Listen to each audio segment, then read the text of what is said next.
Hello student, एक बार फिर आपका स्वागत है आपके अपने YouTube channel smart study classes में। बच्चों, इससे पिछली वीडियो में हमने अपने क्लास 12th का चैप्टर नंबर 2 प्रतिलोम त्रिकोणमितीय फलन एनसीईआरटी और डॉक्टर हर्षरूप शर्मा से जो इंपॉर्टेंट क्वेश्चंस थे वो पूरी तरह समाप्त करा दिया। मतलब आपका चैप्टर नंबर 2 पूरी तरह समाप्त हो चुका है एनसीईआरटी से भी और डॉक्टर हर्षरूप शर्मा से भी। ठीक है, आशा है कि आपको चैप्टर अच्छे से समझ में आया होगा। अच्छे से उसको रिवाइज कीजिएगा। ठीक है, और ऐसा ही नहीं कि अगर आपने अब रिवाइज कर लिया तो अब उसको आप पढ़े ही ना एग्जाम टाइम तक, बीच बीच में 10 से 15 दिन बाद रिवाइज उसको करते रहें। ठीक है, नहीं तो आप उसको भूल जाएंगे। ओके, और फॉर्मूलों को आप हो सके तो डेली ही याद करते रहें, याद है फिर भी उन्हें फेरते रहें, जिससे कि वो और अच्छे से आपको कंठस्थ हो जाएंगे। ठीक है, तो जैसा कि हमने पिछले वीडियो में बताया था, आज हम चैप्टर नंबर 3 आव्यूह मैट्रिसेस स्टार्ट करने वाले हैं। ठीक है, आव्यूह आज आपका चैप्टर स्टार्ट होगा। ठीक है, तो आज हम आव्यूह के इंट्रोडक्शन के बारे में समझाएंगे, टाइप ऑफ मैट्रिसेस बताएंगे, किस किस टाइप के ये आव्यूह होते हैं। ठीक है, इसके बारे में हम आपको समझाएंगे। तो आइए आते हैं, आज हम आव्यूह का पूरा बेसिक आपको क्लियर करा देते हैं कि बेसिक होता क्या है। देखिए, कोई भी चैप्टर पढ़ने से पहले उसका बेसिक नॉलेज बहुत ज़रूरी है, क्योंकि जब तक बेसिक नॉलेज नहीं होगा तब तक हम उस चैप्टर की गहराई को नहीं समझ पाएंगे। हर क्वेश्चन को डीपली और हर एक स्टेप पर अच्छी तरीके से क्लैरिफिकेशन करके नहीं समझ पाएंगे। इसलिए बेसिक बहुत ज़रूरी है हर चैप्टर का अपने आप में। इसलिए हम आपको पहले चैप्टर का बेसिक कराते हैं, उसके बाद फॉर्मूले कराते हैं और फिर उसके क्वेश्चंस कराते हैं। ठीक है, तो बेसिक बहुत ज़रूरी है। ठीक है, बेसिक को आप हल्के में ना लें, क्योंकि बेसिक इतना इंपॉर्टेंट है कि एक तरीके से बोलते हैं कि नींव है चैप्टर की। जब तक आपकी नींव समझ में नहीं आएगी तब तक आप चैप्टर को कम्प्लीटली अच्छे से नहीं समझ सकते हो। ठीक है, तो बेसिक बहुत ज़रूरी है। आज का वीडियो बहुत ज़्यादा इंपॉर्टेंट होने वाला है और ये चैप्टर अपने आप में बहुत ज़्यादा इंपॉर्टेंट भी है। यहाँ से कई क्वेश्चंस बोर्ड एग्जाम में हर साल देखने को मिलते हैं। ठीक है, तो इस चैप्टर को बहुत अच्छे से समझना, और सबसे मेन चीज़ है इस चैप्टर का बेसिक। बेसिक बहुत ज़रूरी है। बेसिक तो हर चैप्टर का अपने आप में बहुत ज़रूरी होता है, क्योंकि बेसिक बिना चैप्टर जो है अधूरा अधूरा सा फील होता है। इसलिए बेसिक बहुत ज़रूरी रहता है। इस वीडियो को ज़रूर अच्छे से देखें और जो भी इसमें हम पढ़ाएं आपको उसको आप अच्छे से क्लियर कर लें। ओके, आइए तो आते हैं बेसिक की ओर। आप भी आज हम आपका स्टार्ट करेंगे, चैप्टर नंबर 3 है ये। ठीक है, तो देखिए सबसे पहले बात करते हैं आव्यूह। आव्यूह होता क्या है। ठीक है, आव्यूह देखिए तो आव्यूह का साइन क्या होता है।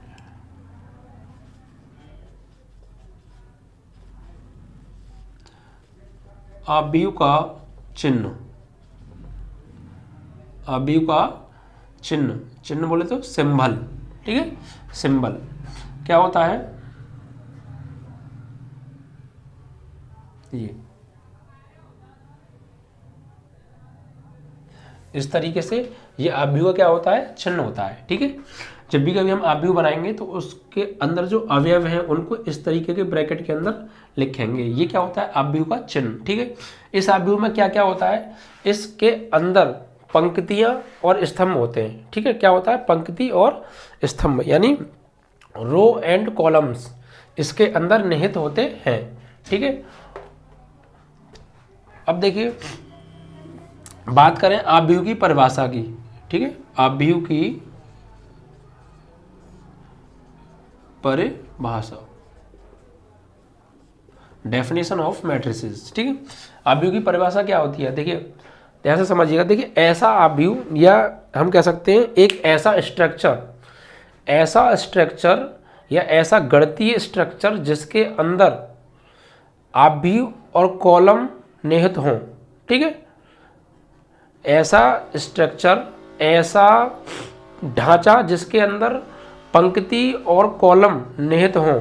ठीक है, ऐसा जो गणितीय स्ट्रक्चर होता है, ऐसा जो गणितीय ढांचा होता है उसे हम क्या बोलते हैं, आव्यूह बोलते हैं। ओके, यानी ऐसा ढांचा जिसके अंदर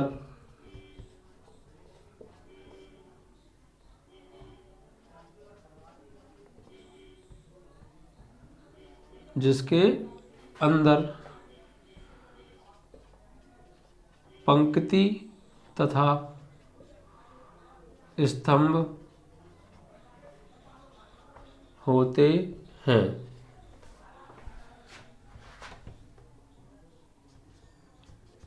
ऐसे गणितीय ढांचे को, ढांचा बोले तो स्ट्रक्चर, क्या स्ट्रक्चर,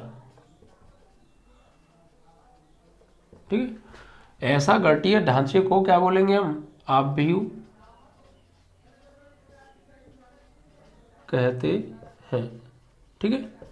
यानी ऐसा स्ट्रक्चर, ऐसा ढांचा जिसके अंदर आप पंक्ति और स्तंभ होते हैं, जिसके अंदर पंक्ति और स्तंभ होते हैं, इस प्रकार के गणितीय ढांचे को हम क्या कहते हैं, आव्यूह कहते हैं, ठीक है।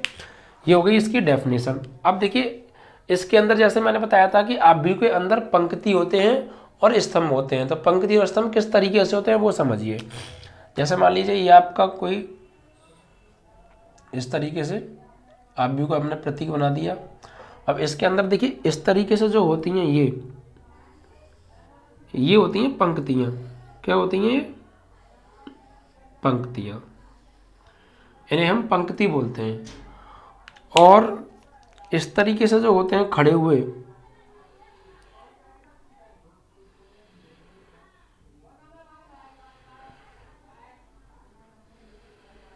ठीक है, इसे हम बोलते हैं स्तंभ, ठीक है। यानी जो ब्लैक कलर की लाइंस हैं, जो पड़ी रेखा है, इसको क्या बोलते हैं हम, पंक्ति, ठीक है। और जो खड़ी रेखा है इसको हम बोलते हैं स्तंभ, क्या बोलते हैं, स्तंभ। यानी पंक्ति रो और ये स्तंभ कॉलम, ठीक है। अब देखिए ये जो आप, ये तो रो हो गई और ये क्या हो गए, कॉलम। अब रो और कॉलम किससे मिलकर बने होते हैं, तो रो और जो कॉलम होते हैं वो मिलकर बने होते हैं अवयवों से, तत्वों से, ठीक है, एलिमेंट्स से। यानी जो रो, एक रो अगर कंप्लीट होगी तो उस रो किससे कंप्लीट होगी, वो उस रो के अंदर अवयव आ रहे होंगे। अभी अवयव क्या है, जैसे मान लीजिए ये तो क्या हो गई आपकी पंक्तियाँ और ये हो गए आपके स्तंभ। तो यहाँ पर जो लिखे होते हैं ये सब क्या होते हैं, अवयव होते हैं, क्या होते हैं ये, अवयव। यानी आव्यूह के अवयव, अवयवों से मिलकर ही स्तंभ और पंक्ति बनते हैं और स्तंभ और पंक्ति से मिलकर आव्यूह बनता है, ठीक है। अब देखिए इसका क्रम की अगर हम बात करें, आव्यूह का क्रम, आव्यूह का क्रम जिसे हम बोलते हैं ऑर्डर, ठीक है। आव्यूह का क्रम, क्रम क्या होता है, देखिए क्रम जो होता है वो होता है पंक्ति और स्तंभ का मल्टीप्लिकेशन, ठीक है। यानी पंक्ति का और स्तंभ का आपस में गुणा कर दो तो वो क्या होगा, उस आव्यूह का क्रम होगा, ठीक है। जैसे अगर हम इसमें बात करें इसका क्रम क्या है, तो सबसे पहले क्रम में क्या होता है, सबसे पहले क्रम में पंक्ति लिखी जाती है, उसके बाद में लिखा जाता है स्तंभ, ठीक है। पहले लिखी जाएंगी पंक्ति और बाद में लिखी जाएंगी स्तंभ। यानी क्रम होता है इसका पंक्ति गुणा स्तंभ, ये क्या होता है क्रम। पंक्ति को हम आर से भी लिख सकते हैं, आर, ठीक है, आर गुणा स्तंभ को कॉलम से लिख सकते हैं सी। तो क्या हो गया, इसका क्रम होता है आर गुणा सी। किसी भी आव्यूह का क्रम क्या होगा, ऑर्डर क्या होगा, आर गुणा सी। आर मीन्स रोज और सी मीन्स कॉलम, यानी R means number of rows और C means number of column, ठीक है। तो आर का और सी का यानी रो का और पंक्ति का क्या कर देंगे आपस में मल्टीप्लाई, तो क्या बन जाएगा, इसका ऑर्डर बन जाएगा, क्रम बन जाएगा। या फिर हम आर को एम से भी लिख सकते हैं, एम, और इसको एन से, एम गुणा एन, इस तरीके से भी लिख सकते हैं। जरूरी नहीं है आप आर ही लिखें, आर की जगह पर एम भी ले सकते हैं, सी की जगह पर एन भी ले सकते हैं, या इन दोनों की जगह पर कुछ और भी नए एलिमेंट्स आप कोई भी ले सकते हैं, ठीक है। जरूरी नहीं है आप यही लें। तो इसका अगर हम बात करें, ये जो हमने आव्यूह बनाया है इसकी अगर हम बात करें कि इसका क्रम क्या होगा, तो देखिए इसमें पंक्ति कितनी है, जो ब्लैक वाली जो पड़ी हुई रेखाएं हैं वो सब क्या है, पंक्ति है। पंक्ति क्या होता है, पंक्ति होता है पड़ी रेखा, पड़ी रेखा, ठीक है। पड़ी रेखा आप लोग समझते हो ना, पड़ी रेखा होती है इस तरीके से, पड़ी रेखा, इस तरीके से, ठीक है। और एक होती है खड़ी रेखा, खड़ी रेखा ये होती है इस तरीके से, ठीक है। ये हो गई आपकी खड़ी रेखा और ये हो गई आपकी पड़ी रेखा, ठीक है। अब जो पड़ी रेखा है, जो रेखा पड़ी हुई हैं ब्लैक कलर की हैं, वो क्या होती हैं, पंक्तियां। और जो खड़ी हुई हैं वो क्या होते हैं, स्तंभ, यानी कह सकते हैं हम खड़ी रेखा, ठीक है। अब अगर बात करें हम इसके कॉलम की, उसकी क्रम की, ऑर्डर, इसका ऑर्डर क्या होगा, तो देखिए सबसे पहले ऑर्डर के लिए मैंने क्या बताया, ऑर्डर कब होता है, जब पंक्ति का और स्तंभ का आपस में मल्टीप्लाई किया जाता है। तो पंक्ति number of rose, total number of rose in matrix, यानी टोटल पंक्तियां कितनी है इस मैट्रिक्स के अंदर, ये चेक करिए। देखिए 1 2 3 4, तो 4 पंक्तियां हैं, यानी R1, ये क्या है R1 R2 R3 R4, R1 R2 R3 R4, ये क्या हो गई पंक्तियां। अगर बात करें कॉलम की, तो कॉलम कितने हैं, देखिए C1 पहला कॉलम, दूसरा कॉलम C2 C3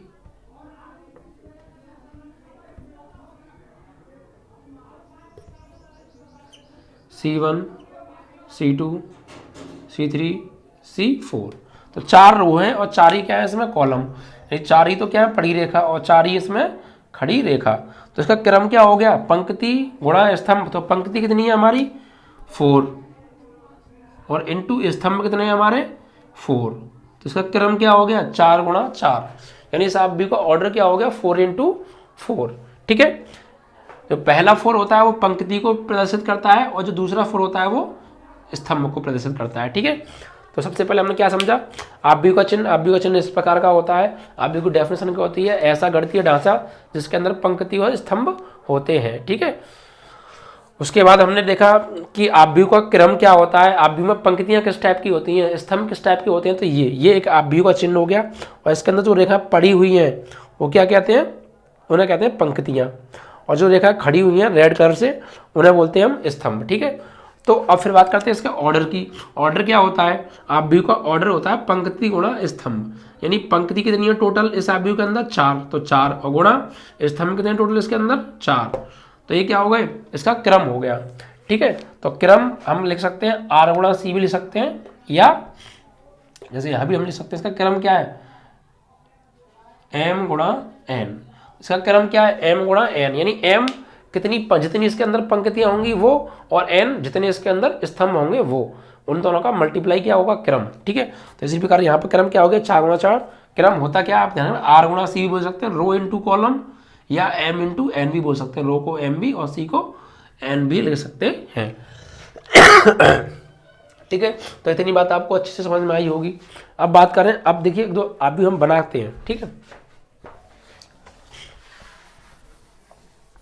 यह देखिए आव्यूह को हम एक यानी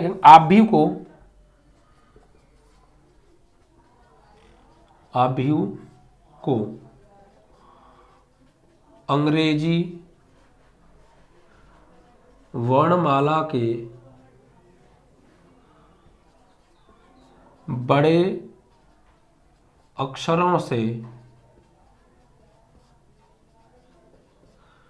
लिखा जाता है या प्रदर्शित किया जाता है।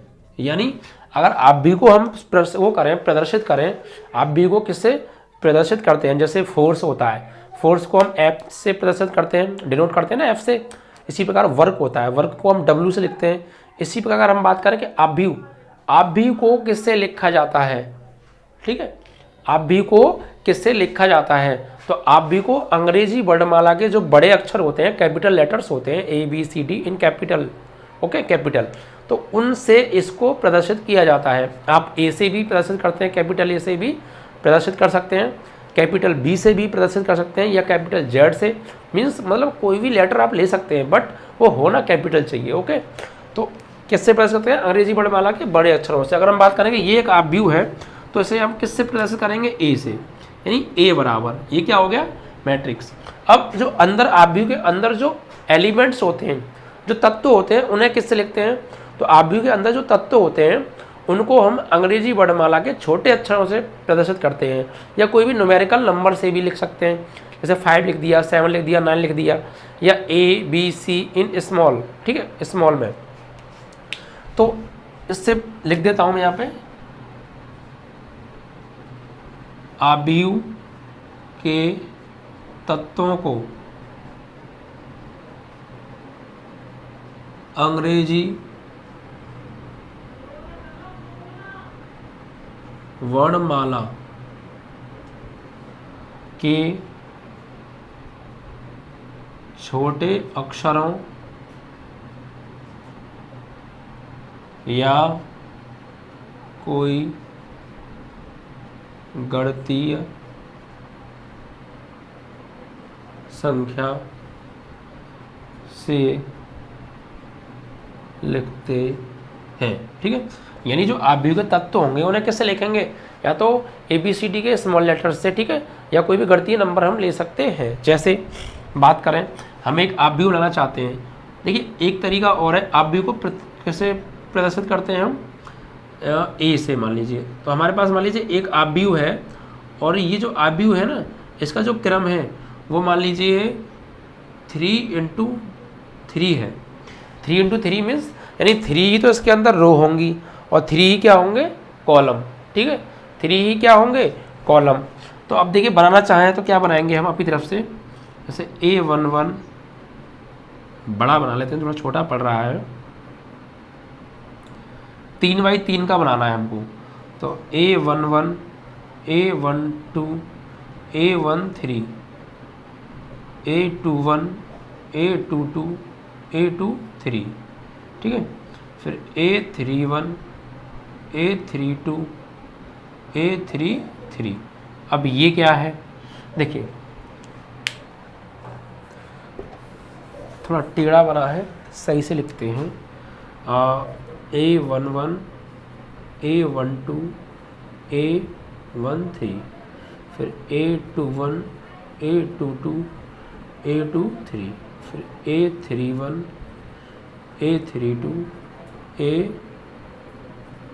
A33। इस तरीके से ये आपका आव्यूह 3x3 का तैयार। इसका क्रम हो गया 3 × 3, ठीक है। ये एक आपका आव्यूह है, 3x3 का है, ठीक है। तो इसके एलिमेंट कौन से होगा? ये एलिमेंट्स हैं, ये तत्व हैं, A11, A12, A13।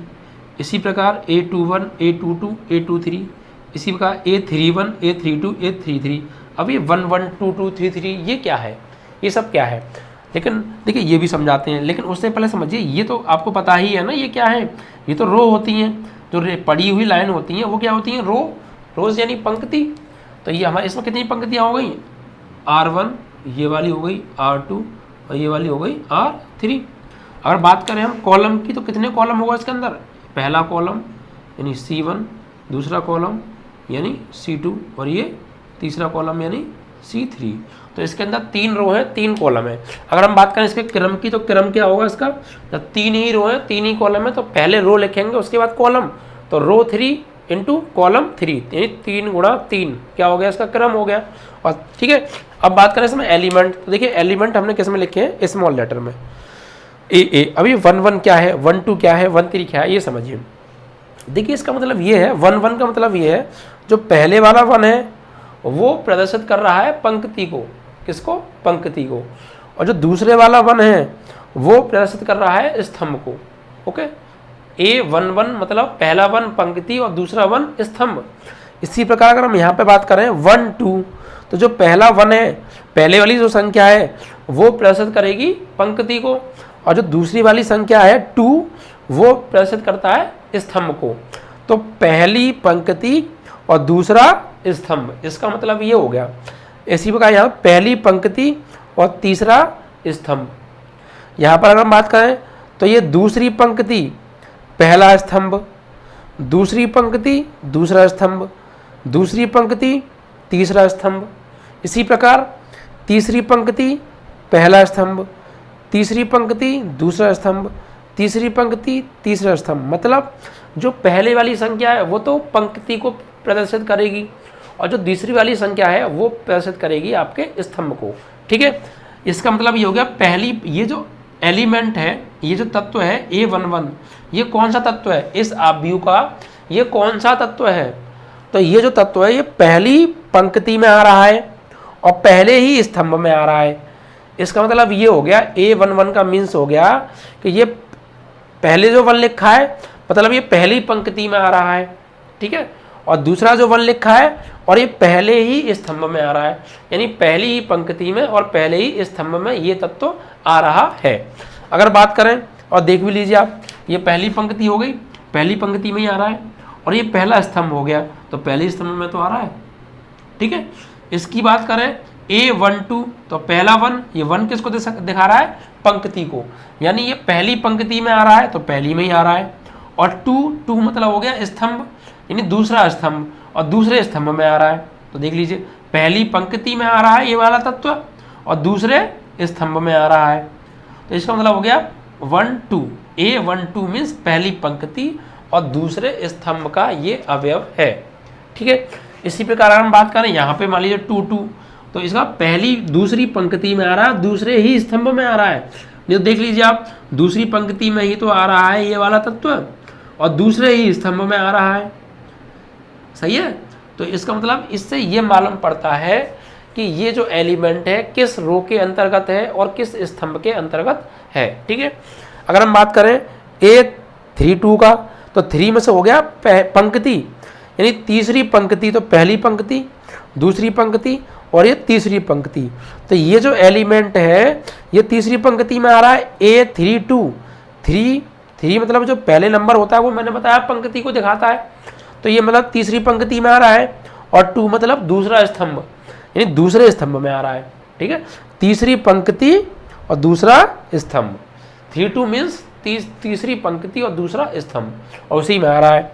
यहाँ बात करें 33 की तो ये तीसरी पंक्ति में आ रहा है, तीसरे ही स्तंभ में आ रहा है। कैसे, देखिए पहली, दूसरी और ये तीसरी पंक्ति, तो तीसरी ही पंक्ति में तो आ रहा है और तीसरे ही स्तंभ में आ रहा है, क्योंकि पहला स्तंभ, दूसरा स्तंभ, तीसरा स्तंभ, तो तीसरी पंक्ति और तीसरे स्तंभ में आ रहा है।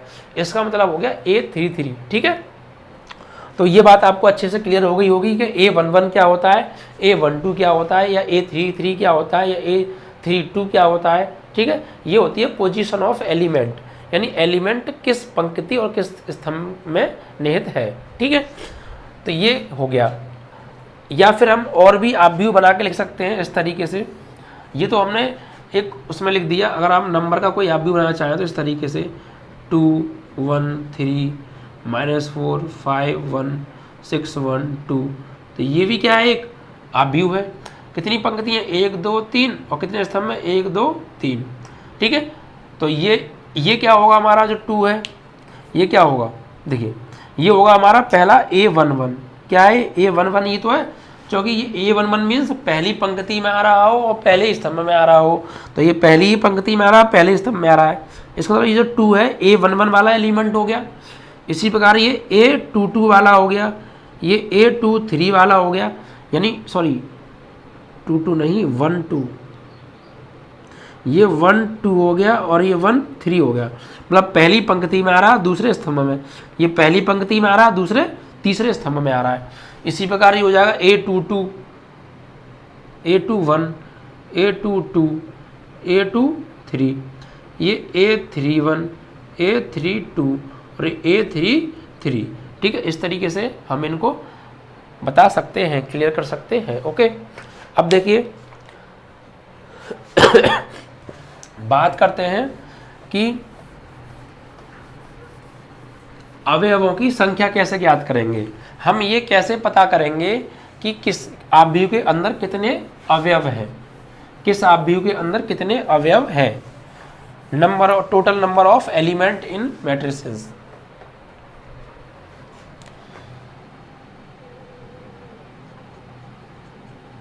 तत्वों की कुल संख्या ज्ञात करना।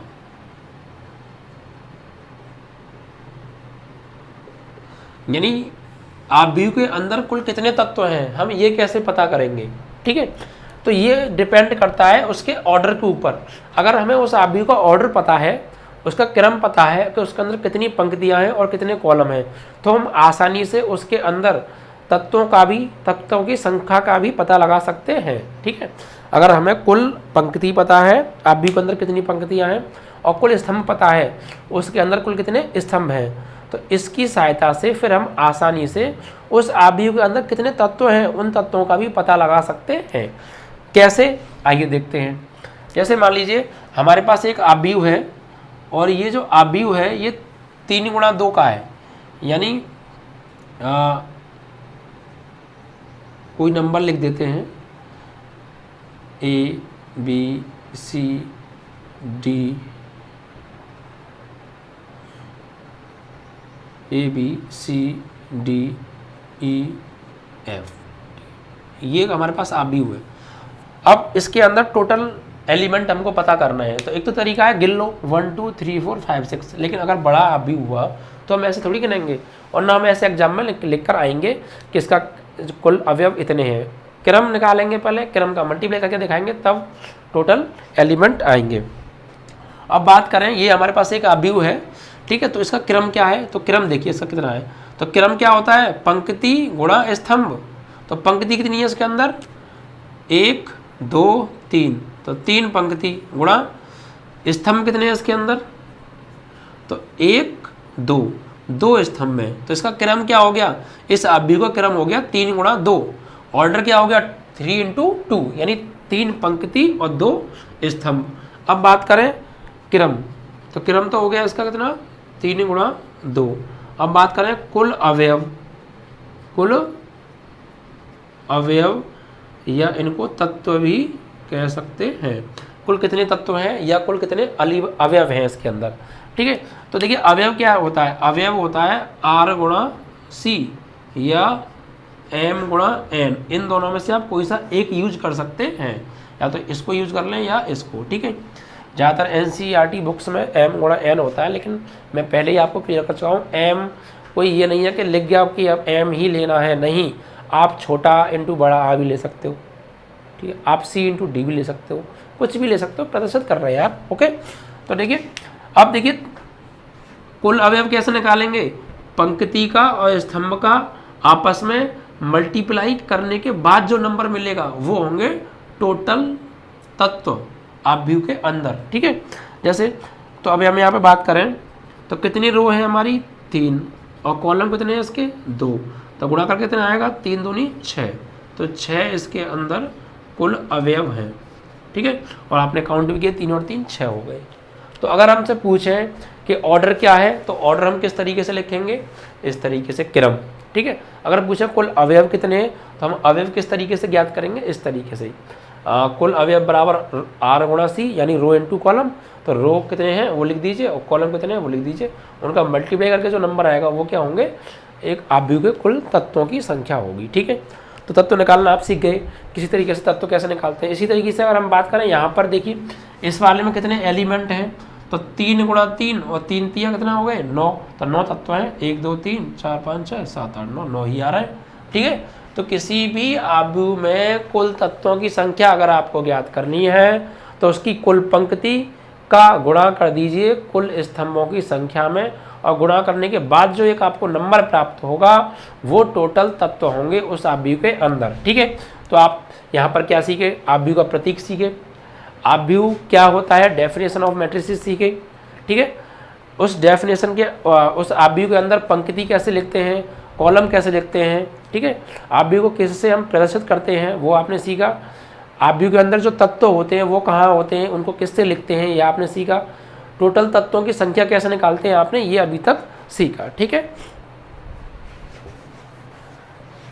अब देखिए एक तरीका और है आव्यूह को लिखने का, कैसे, जैसे हमने लिख दिया कोई है हमारे पास आव्यूह A बराबर इस तरीके से AIJ, और ये हो गया आपका मान लीजिए 2 गुणा 3, ये इसका क्रम हो गया। तो इस तरीके से भी हम आव्यूह को लिख सकते हैं। ठीक है, तो A बराबर आव्यूह का चिन्ह आ गया ये, और ये AIJ और ये 2 गुणा 3, अब ये भी क्या है, ये भी आव्यूह को लिखने का तरीका है एक। ठीक है, आव्यूह को लिखने का तरीका कैसे, इस तरीके से भी हम आव्यूह को लिख सकते हैं। अब ये क्या है, ये सूक्ष्म रूप है। देखिए कैसे, यहाँ पे क्या है, a बराबर है आपका aij 2 इंटू 3। अब देखिए बात करें कैसे हम ये पहचान लेंगे कि ये जो आव्यूह है कैसे बनेगा। देखिए ये जो i है, ये जो i है, ये i प्रदर्शित करता है पंक्ति को। ध्यान रखना, जो संख्या पहले लिखी होगी वो हमेशा पंक्ति होगी और जो बाद में लिखी होगी वो स्तंभ होगा। तो ये जो i है, i यहाँ लिख देंगे, जहां i बराबर पंक्तियों की संख्या और j बराबर स्तंभ। ठीक है, जब i क्या दिखाता है, पंक्तियों को, और j दिखाता है स्तंभों को। मतलब यहाँ पे 2 पंक्ति बनेंगी और 3 स्तंभ बनेंगे। यानी ये आव्यूह जो है ये किस क्रम का है, ये आव्यूह 2 गुणा 3 के क्रम का है। ठीक है, किस क्रम का है, 2 गुणा 3। यानी ये ऐसा आव्यूह है जिसके अंदर टोटल जो पंक्ति होंगी वो 2 होंगी और टोटल जो स्तंभ होंगे वो 3 होंगे। अब इसको अगर हम बनाना चाहें तो किस तरीके से बनाएंगे, आइए देखते हैं। जैसे a बराबर, तो 2 पंक्ति बनानी है इसमें हमें, सही है, और पंक्ति और स्तंभ कितने बनाने, 3। ये 2 पंक्ति तो a11, ठीक है, और a12 a13, तो ये पहली पंक्ति हो गई। दूसरी पंक्ति a22 a21 a21 a22 a23, ठीक है, दूसरी पंक्ति हो गई। 2 ही पंक्ति आनी चाहिए इसके अंदर। कितनी पंक्तियां हैं कुल, 2, तो a23, ठीक है, तो 2 पंक्ति हो गई और स्तंभों की संख्या कितनी है, 3, तो 1 2 3, 3 स्तंभ 2 पंक्तियां। तो इस तरीके से अगर कोई आव्यूह लिखा है तो उसको हम इस तरीके से भी बना सकते हैं। ठीक है, इसके अकॉर्डिंग 2 पंक्तियां हैं और 3 स्तंभ हैं, तो मतलब 2 पंक्ति हैं तो सिर्फ 2 लाइन पड़ी रेखा 2 खींचनी है। ठीक है, और स्तंभ कितने हैं, 3, तो 3 खड़ी रेखा खींचनी है। ऐसे भी कर सकते हो। ठीक है, यानी पड़ी रेखा कितनी खींचनी है, 2, तो 1 2, ठीक है, और खड़ी रेखा कितनी खींचनी है, 3, तो 1 2 3, तो 1 यहाँ लिखा जाएगा, 1 यहाँ लिखा जाएगा, 1 यहाँ लिखा जाएगा, तो 1 2 3, 1 यहाँ 1 यहाँ 1 यहाँ 1 2 3। ठीक है, इस तरीके से भी आप इसको समझ सकते हो। तो ये सूक्ष्म रूप आपको समझ में आया। यहाँ पे आप देखिए संख्या बदल सकती हैं, यहाँ 7 गुणा 8 भी हो सकता है, यहाँ 3 गुणा 4 भी हो सकता है, या 4 गुणा 3 हो सकता है, या 1 गुणा 4 भी हो सकता है, या 4 गुणा 1 भी हो सकता है। तो जो भी यहाँ लिखा होगा उसी तरीके से हम उसको बनाएंगे आव्यूह को। ठीक है, तो ये बात आपको अच्छे से आशा है कि क्लियर हो गई होगी कि आव्यूह क्या है और आव्यूह के एलिमेंट्स कैसे लिखते हैं। ठीक है, अब देखिए इसके बाद हम आते हैं आव्यूह के प्रकार। आव्यूह के प्रकार कहाँ जा रहा है भाई,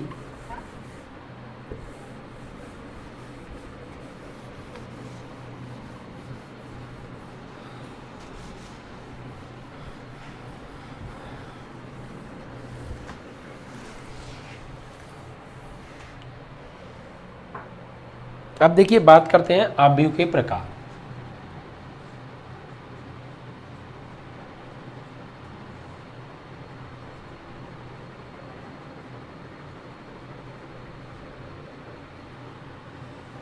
आव्यूह के प्रकार, तो देखिए वैसे आव्यूह के जो अगर टाइप बनेंगे वो 10 से 12 टाइप के आव्यूह बनते हैं। ठीक है, 10 से 12 टाइप के। अब देखिए, और आव्यूह कोई ज़्यादा हार्ड नहीं है, उनके नाम से ही इंडिकेट हो जाता है। जैसे मान लीजिए अगर हम बात करें आव्यूह की, तो पहला आव्यूह जो होता है वो होता है आपका पंक्ति आव्यूह। पंक्ति आव्यूह, ठीक है, पंक्ति आव्यूह, इसे हम क्या बोलते हैं, रो मैट्रिक्स। क्या बोलते हैं, रो मैट्रिक्स। अब देखिए इसके नाम से ही इंडिकेट हो जाएगा पंक्ति आव्यूह है, तो ऐसा आव्यूह जिसमें केवल एक पंक्ति हो, ऐसा आव्यूह जिसमें केवल एक पंक्ति हो, पंक्ति आव्यूह कहलाता है। स्तंभ कितने भी हो सकते हैं, 2 स्तंभ हो सकते हैं, 3 भी स्तंभ हो सकते हैं, 4 भी स्तंभ हो सकते हैं, 5 भी स्तंभ हो सकते हैं, 6 भी स्तंभ हो सकते हैं, डॉट डॉट और भी स्तंभ हो सकते हैं। स्तंभ कितने भी हों हमें उससे मतलब नहीं है, हमें मतलब है सिर्फ किससे, पंक्ति से। पंक्ति कितनी होनी चाहिए, सिर्फ इसमें एक। ऐसा आव्यूह जिसमें केवल एक पंक्ति हो, पंक्ति आव्यूह कहलाता है। ओके, ऐसा आव्यूह जिसमें केवल एक पंक्ति हो, क्या कहलाएगा आपका, पंक्ति आव्यूह कहलाएगा। अगर बात करें उदाहरण की, तो उदाहरण देखिए हम यहां बना सकते हैं A11, A12, A23। तो इस आव्यूह में सिर्फ एक ही पंक्ति है और स्तंभ कितने हैं, 3। तो हमें स्तंभों से मतलब नहीं है इसके अंदर, सिर्फ हमें पंक्ति से मतलब है। पंक्ति हमारी कितनी हो चाहिए, एक। ठीक है, तो एक ही पंक्ति है। अगर बात करें इसका क्रम क्या होगा, तो देखिए क्रम कैसे लिखते हैं हम, पंक्ति इंटू स्तंभ। तो पंक्ति कितनी है, 1, और स्तंभ कितने हैं, 1 2 3। ठीक है, तो ये इस तरीके से, या और भी एग्जाम्पल ले सकते हैं आप, या b बराबर भी आप लिख सकते हैं 2 5 -6 -7। ये भी एक पंक्ति आव्यूह है, क्योंकि इसमें एक ही पंक्ति है। इसमें कितनी पंक्ति थी, r। ठीक है, और ये C1 C2 C3, 3 कॉलम एक पंक्ति। इसमें देखिए कितनी पंक्ति है, एक पंक्ति है, R1। ठीक है, कॉलम 3 है। इसका क्रम अगर हम लिखेंगे तो क्रम क्या होगा, इसका क्रम होगा 1 गुणा 1 2 3 4 4, 1 गुणा 4। अगर बात करें कुल अवयवों की, तो यहाँ देखिए कुल अवयव कितने होंगे,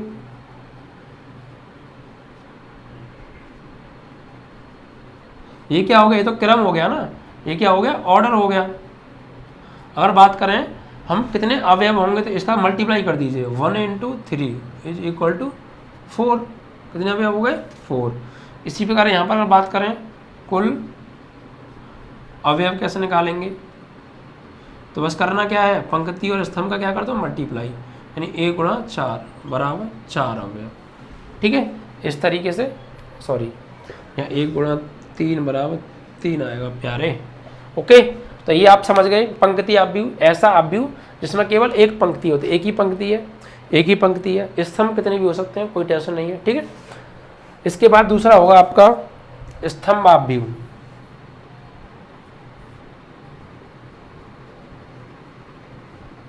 स्तंभ आव्यूह, ठीक है, कॉलम मैट्रिक्स। अब देखिए ऐसा आव्यूह जिसमें केवल एक स्तंभ हो, जिसमें केवल एक स्तंभ हो। ठीक है, इसका अगर उदाहरण की बात करें हम, तो इस तरीके से आप ले सकते हो, A बराबर 2 4 1। तो ये एक ही तो स्तंभ हो गया। अब देखिए यहाँ पंक्ति आव्यूह था, पंक्ति सिर्फ एक होनी चाहिए, स्तंभ कितने भी हों चलेगा। इसी प्रकार स्तंभ आव्यूह में स्तंभ सिर्फ एक होना चाहिए, कॉलम एक ही होना चाहिए, पंक्ति कितनी भी हो चलेगा। ठीक है, तो इसका क्रम की बात करें तो क्रम पंक्ति कितनी है, 1 2 3, 3 पंक्ति और 1 स्तंभ, और कुल अवयव भी आप इसी तरीके से निकाल लेंगे। ठीक है, और भी उदाहरण ले सकते हैं आप,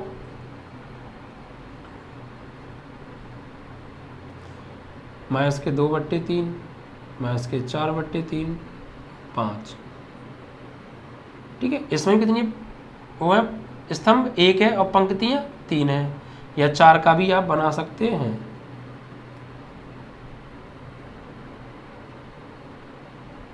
ठीक है, तो ये एक पंक्ति हो गई, इसमें 4 और कॉलम हो गया इसमें 1, स्तंभ हो गया 1। ठीक है, तो इस तरीके से ये किसके उदाहरण हो गए, स्तंभ आव्यूह के, यानी ऐसा आव्यूह जिसमें केवल एक स्तंभ हो, स्तंभ आव्यूह कहलाता है। ठीक है, उसके बाद आपका आता है तीसरा आयत आव्यूह। आयत आव्यूह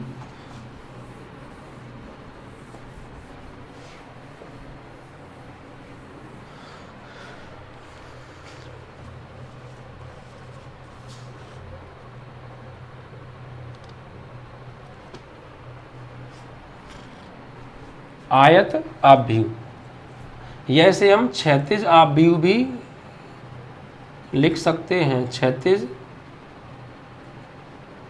आव्यूह या आयत आव्यूह। ठीक है, क्षैतिज आव्यूह क्या होता है? ऐसा आव्यूह जिसके अंदर पंक्तियों की संख्या स्तंभों से कम हो। ठीक है, ऐसा आव्यूह जिसके अंदर पंक्तियों की संख्या स्तंभों से कम हो, क्षैतिज आव्यूह कहलाता है। यानी ऐसा आव्यूह जिसके अंदर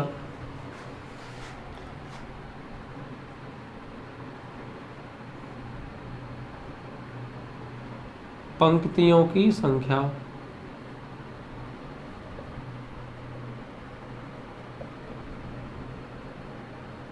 स्तंभों की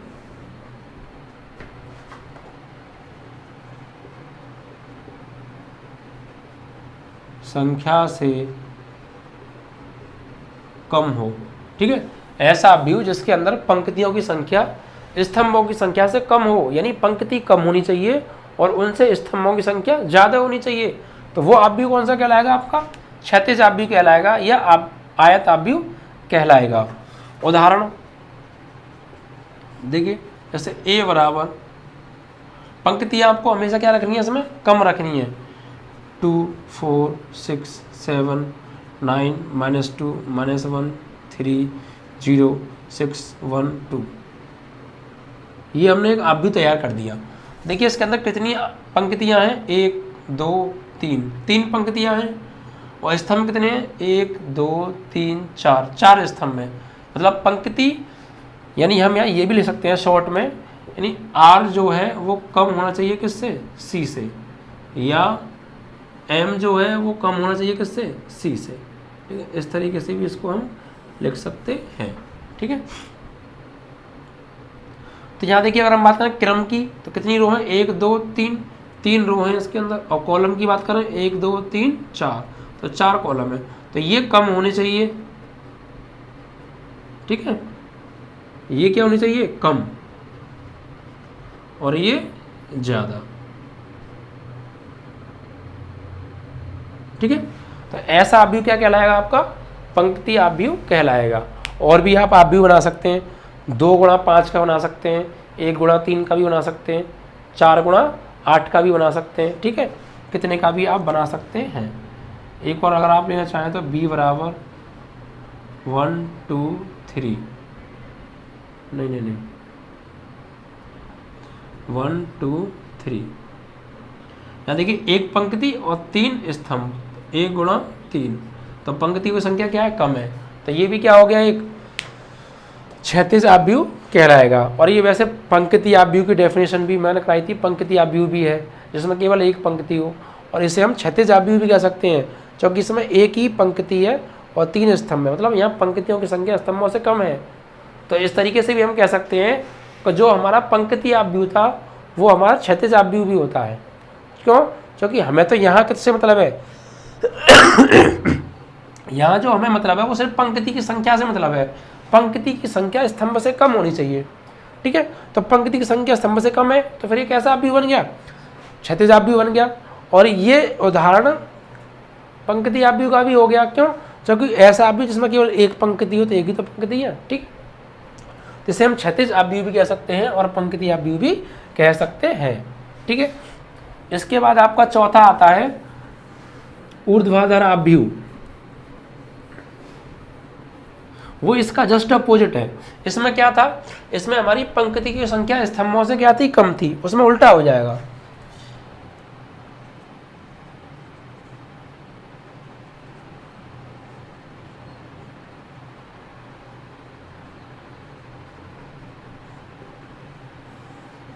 ऐसा व्यू जिसमें स्तंभों की संख्या पंक्ति से अधिक हो या पंक्तियों की संख्या स्तंभों से कम हो, सॉरी ज़्यादा हो, ठीक है, उल्टा, यानी ऐसा व्यू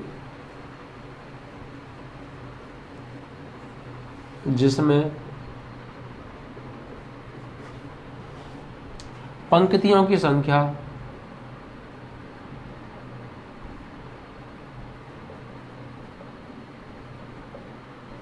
स्तंभों की संख्या से, पिछले वाले में क्या थी, कम थी, यहाँ क्या होगी, ज़्यादा होगी, स्तंभों की संख्या से ज़्यादा हो, ठीक है। अगर बात करें उदाहरण की, तो इसका उदाहरण हम इस तरीके से लिख सकते हैं, जैसे a बराबर, पंक्ति आपको ज़्यादा रखनी है, क्या रखनी है, पंक्ति आपको ज़्यादा रखनी है और स्तंभ कम रखने हैं, यानी 4 3 9 7 2 1। यहाँ देखिए कितनी पंक्तियाँ, 1 2 3, 3 पंक्ति और कॉलम 1 2, 2 कॉलम, तो ये क्या हो गया यहाँ पे ज़्यादा और ये क्या है यहाँ पे कम, ठीक है। या हम ऐसे भी लिख सकते हैं कि यहाँ पर R जो है वो बड़ा होना चाहिए C से, या M जो है वो बड़ा होना चाहिए N से, ठीक है। इस तरीके से भी इसको लिखा जा सकता है। तो ये हो गया हमारा उदाहरण किसका, ऊर्ध्वाधर आव्यूह का। और भी आप एग्जांपल ले सकते हैं, जैसे A11 A12 A13, ठीक है, A21 A22 A23 A31 A32 A33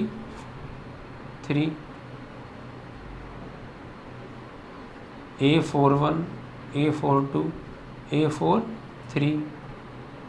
ये भी एक उदाहरण है किसका, ऊर्ध्वाधर आव्यूह का। यानी देखिए इसमें कितनी पंक्तियाँ, 1 2 3 4, 4 पंक्तियाँ आ रही हैं और 1 2 3 स्तंभ आ रहे हैं। तो यहाँ क्या पंक्तियों की संख्या क्या होनी चाहिए, ज़्यादा होनी चाहिए, और पंक्तियों की संख्या ज़्यादा भी है, ठीक है।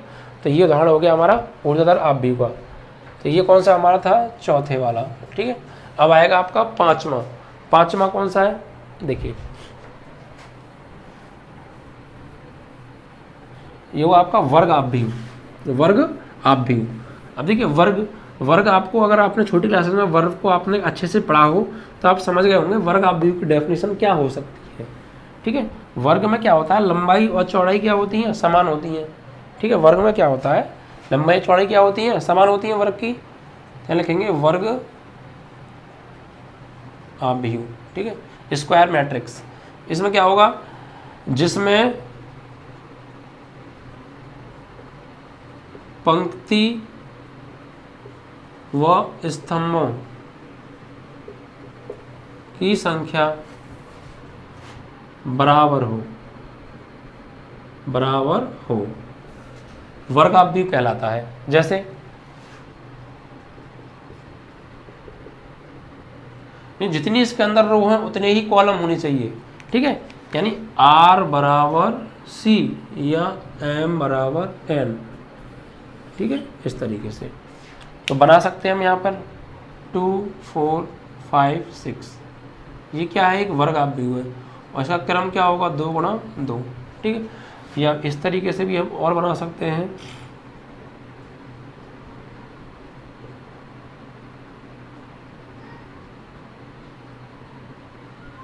एक दो तीन आव्यूह और 3 ही इसमें क्या हो गए, कॉलम, ठीक है। तो ऐसा आव्यूह जिसमें पंक्ति और स्तंभों की संख्या समान हो, ठीक है। इसके बाद आएगा इकाई आव्यूह, ये था आपका 5वां। छठवां आएगा आपका इकाई आव्यूह, या इसे हम तत्समक आव्यूह भी कह सकते हैं।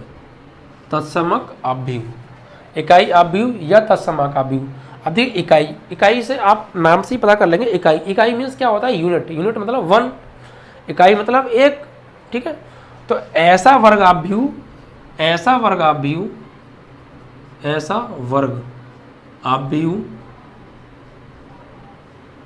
जिसके मुख्य विकर्ण का प्रत्येक अवयव इकाई हो, इकाई यानी वन, इकाई यानी वन हो, ऐसा वर्ग आव्यूह जिसके मुख्य विकर्ण का प्रत्येक अवयव इकाई यानी वन हो तथा शेष सभी अवयव, शेष सभी अवयव शून्य हो, शेष सभी अवयव शून्य हो। ठीक है, वर्ग आव्यूह कहलाता है। उदाहरण की अगर हम बात करें, देखिए यहाँ ध्यान रखना आप, ये चीज़ मेन है, ये जो आव्यूह है ये वर्ग आव्यूह जरूर होना चाहिए। यानी अब ये इकाई आव्यूह जब हम बनाएंगे तो इसमें पंक्ति और स्तंभ की संख्या आपस में बराबर जरूर होनी चाहिए, यानी इकाई आव्यूह वर्ग आव्यूह होना चाहिए। ठीक है, तो देखिए कैसे, और देखिए इसको हम आई से प्रदर्शित करते हैं, किससे लिखते हैं इसको, आई से। तो आई बराबर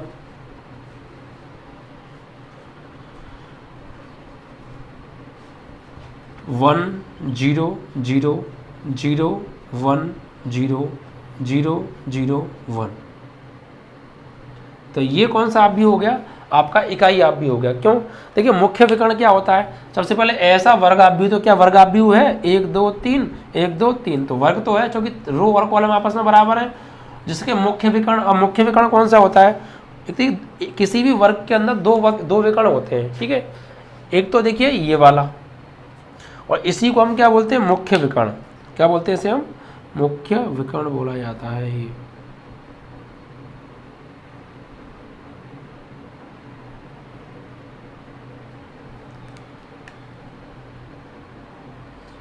ठीक है, ये क्या होता है आपका मुख्य विकर्ण, लीडिंग डायगोनल,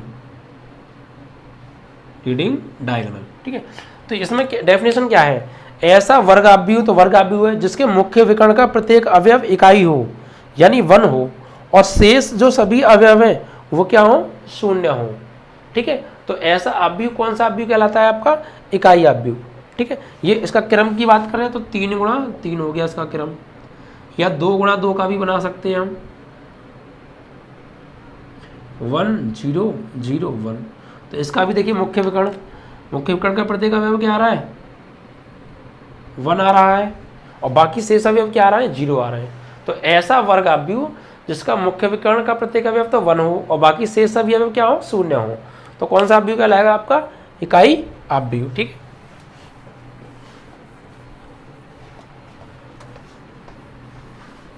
अब देखिए इसके बाद आएगा आपका अदिश आव्यूह। अदिश आव्यूह क्या होता है, स्केलर मैट्रिक्स। ठीक है, अदिश आव्यूह, अदिश आव्यूह ये क्या है, ये सभी वर्ग आव्यूह हैं। ऐसा वर्ग आव्यूह, ऐसा वर्ग आव्यूह जिसके मुख्य विकर्ण का प्रत्येक अवयव समान हो तथा शेष सभी अवयव,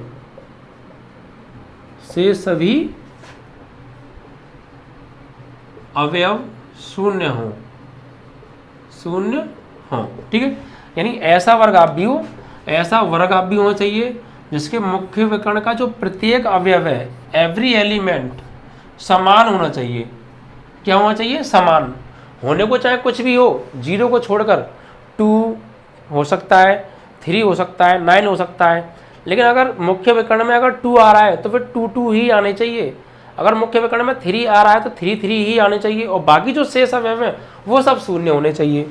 तो ऐसा आव्यूह क्या होगा आपका, ऐसा आव्यूह आपका क्या होगा, अदिश आव्यूह होगा, यानी शेष सभी अवयव शून्य हो।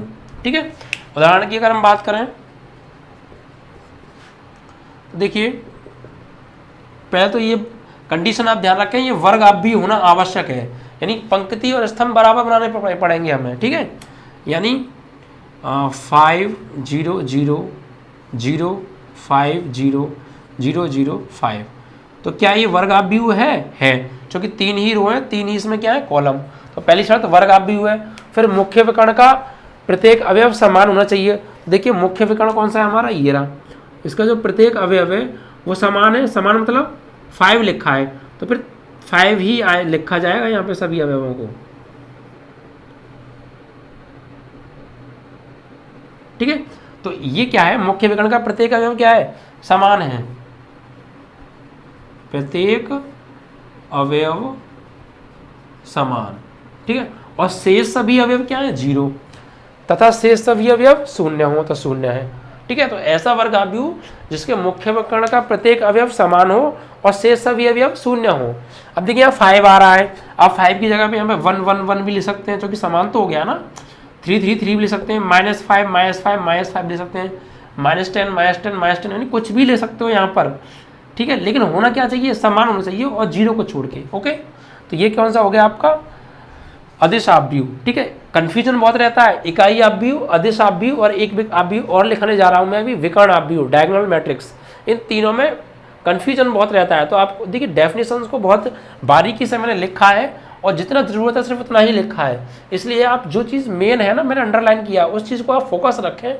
क्या है, पहले तो वर्ग आव्यूह होना चाहिए और मुख्य विकर्ण का प्रत्येक अवयव समान होना चाहिए और शेष अवयव 0 होना चाहिए। क्योंकि इकाई में क्या था, इकाई आव्यूह में ये था कि मुख्य विकर्ण का प्रत्येक अवयव 1 होना चाहिए, 1 के अलावा वहाँ 2 3 कुछ भी नहीं हो सकता, वहाँ ओनली 1 होना चाहिए। यहाँ 1 भी हो सकता है या 1 के अलावा कुछ और भी हो सकते हैं, लेकिन होने समान चाहिए, बस ये है यहाँ पर, ठीक है। इसके बाद आएगा आपका विकर्ण आव्यूह, विकर्ण आव्यूह, डायगोनल मैट्रिक्स। इसमें क्या है, देखिए इसमें क्या होगा, इकाई आव्यूह को अगर मैं एग्जांपल करूं, इकाई आव्यूह वो क्या था, वो ये था, वो ये था, ठीक है, इकाई आव्यूह। उसके बाद आपका आया अदिश आव्यूह और तीसरा आया विकर्ण आव्यूह। इन तीनों को मैं एक जगह लिख के समझाऊंगा और क्या डिफरेंस है इनमें वो भी समझाऊंगा, ठीक है। पहले विकर्ण आव्यूह देख लेते हैं। विकर्ण आव्यूह ऐसा वर्ग आव्यूह जिसके मुख्य विकर्ण को छोड़कर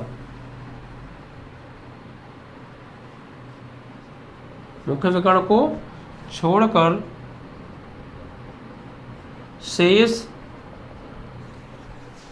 सभी अवयव 0 हो, ठीक है। अब देखिए यहां पर क्या है, मुख्य, इसमें सिर्फ इतना कहा है वर्ग आव्यूह होना चाहिए और मुख्य विकर्ण को छोड़कर बाकी के जो अवयव हैं वो 0 होना चाहिए। और मुख्य विकर्ण को छोड़कर यानी ये नहीं कहा कि मुख्य विकर्ण में ये नंबर होना चाहिए, यही जरूरी है, कुछ भी हो सकता है मुख्य विकर्ण में, सेम नंबर भी ले सकते हो आप, अलग अलग भी नंबर ले सकते हो, लेकिन 0 नहीं होना चाहिए बस मुख्य विकर्ण। यहाँ मैं लिख देता हूँ, विकर्ण के अवयव अलग अलग हो सकते हैं, ठीक है, ये चीज। अब देखिए इसका उदाहरण की बात करें हम, तो इस तरीके से आप लिख सकते हैं। पहले तो वर्ग आव्यूह होना चाहिए, देखिए 5 0 0 0 -3 0 0 0 7, ये देखिए इसके मुख्य विकर्ण हो गया हमारा ये वाला, और मुख्य विकर्ण को छोड़कर शेष सभी अवयव 0 है। और जो विकर्ण के अवयव हैं वो अलग अलग हो सकते हैं, सेम भी हो सकते हैं, जरूर नहीं है कि सेम नहीं होंगे, सेम भी हो सकते हैं, अलग अलग भी हो सकते हैं। बाकी सब में अलग अलग नहीं हो सकते थे, यहाँ देखिए अलग अलग लिखे हुए तीनों नंबर, या तीनों को सेम भी ले सकते हैं, ठीक है। तो अब देखिए तीनों का डिफरेंस क्या है। सबसे पहले हमने पढ़ा था इकाई आव्यूह। इकाई आव्यूह वर्ग आव्यूह होना चाहिए, सब में तीनों में, ये भी वर्ग आव्यूह होना चाहिए, ये भी वर्ग आव्यूह होना चाहिए और ये भी वर्ग आव्यूह होना चाहिए था। शेष सभी अवयव 0 इसमें भी चाहिए, शेष सभी अवयव 0 इसमें भी होना चाहिए, शेष सभी अवयव 0 इसमें भी होना चाहिए। इसमें क्या था, मुख्य विकर्ण का प्रत्येक अवयव 1 ही होना चाहिए, 1 के अलावा कोई और नंबर नहीं चलेगा, सिर्फ 1 चाहिए। इसमें क्या था, मुख्य विकर्ण का प्रत्येक अवयव सेम होना चाहिए, 1 हो चलेगा, 1 के अलावा 2 हो चलेगा, 3 हो चलेगा, कुल मिलाकर सेम होने चाहिए। इसमें क्या है, मुख्य विकर्ण के प्रत्येक अवयव अलग अलग हो सकते हैं, सेम भी हो सकते हैं, जरूरी नहीं है, यहाँ पे कोई कंडीशन नहीं है। इनमें कंडीशन थी दोनों में, यहाँ कोई कंडीशन नहीं है, आप तीनों को अलग अलग लिख दो या सेम लिख दो, कुछ भी लिख दो, लेकिन और बाकी सब अवयव क्या होना चाहिए, 0 होना चाहिए। तो ऐसा अवयव क्या कहलाएगा, आपका विकर्ण अवयव कहलाएगा। ठीक है, इसके बाद आता है आपका शून्य अवयव। शून्य अवयव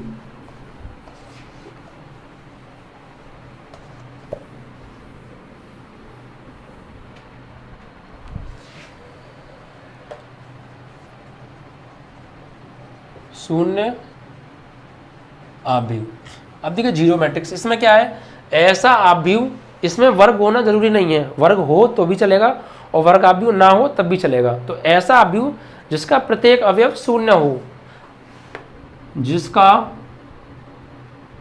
प्रत्येक अवयव शून्य हो। ठीक है, उदाहरण a बराबर 5 0 0 0 0 0 0।